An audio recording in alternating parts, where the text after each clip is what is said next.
OMG！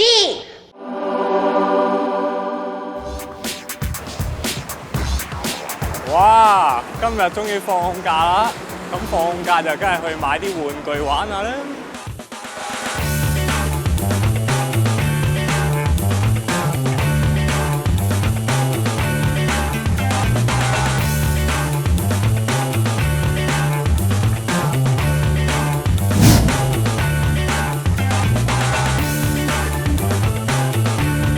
冇錯，呢個就係今集嘅主角。雙星模型好低速嘅摩打，原理好簡單嘅啫，只不過係將一個低能嘅摩打咧裝喺 slider 其中一邊啦，然之後咧就以一個好低嘅速度咧去拉喐個相機，咁就可以做到一個會喐嘅 time lapse 啦。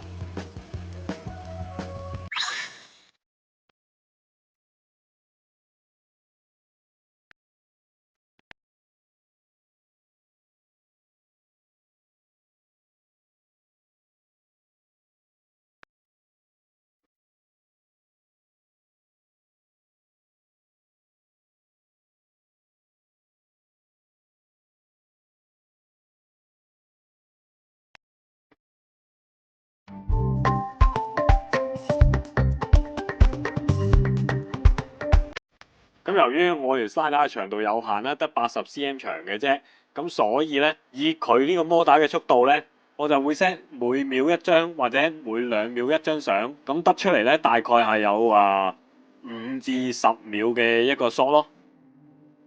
咁經過幾次嘅實驗之後咧，就發現咧個摩打仔都幾好力嘅，拉得喐一部單反之餘咧，仲可以打直 set，對抗地心吸力咁話啊！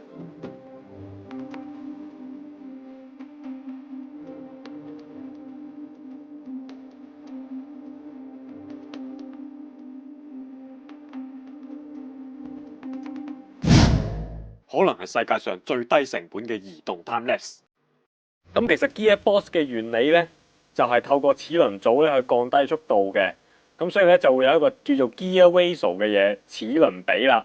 呢一款 model 嘅 Gearbox 咧，佢嘅齒輪比咧係可以去到661.2:1嘅。呢個速度咧先至夠慢去做一個 time lapse。time lapse 嘅嘢梗係越慢就越好㗎啦，係咪先？仲有另外一款摩打咧，係可以聲稱做到5402:1嘅，係更慢嘅嚇。咁大家有機會揾到呢隻就試下啦嚇。好啦，如是者咧，我就帶住個摩打仔同條 slider 出街揾靚景影 time lapse 啦。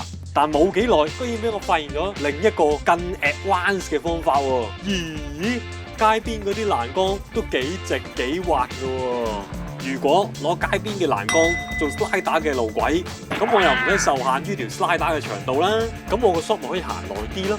於是乎我就翻屋企開始進展第2階段嘅研發啦。究竟會係咩呢？大家拭目以待啦！OMG！